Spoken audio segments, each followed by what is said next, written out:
We started this business when I was 19, so not long after we graduated high school, or I graduated high school anyway. Jason was a few years older. I was still finishing up college. Jeff had another job. We were actually looking to go more of a server farm type deal.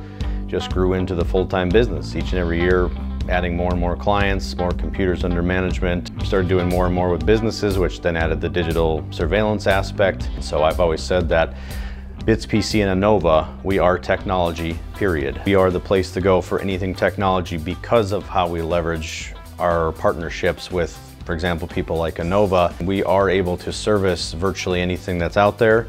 We've had many business customers that have asked, do you offer, the phone systems? Do you offer, the actual intrusion alarms? Do you offer card access? Do you offer, so some of those offerings that Innova has brought to the table and allowed us to be basically a seamless technology. So we're still handling, all of your basic computer needs, your higher end, networking needs.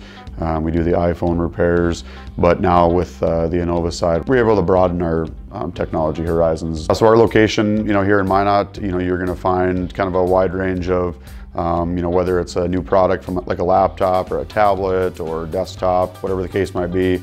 But we also have kind of your standard replacement components, so monitors, cables. So yeah, just definitely not just service. We have, a lot of different products in stock as well. Customer service has always been the absolute most important thing to me. Customers over the years, are like family. Some of them, obviously we've been around now 18 years and, there's still a good, chunk of them that have been with us since the beginning. Obviously we're here, we've been here for a long time. We're going to take care of you.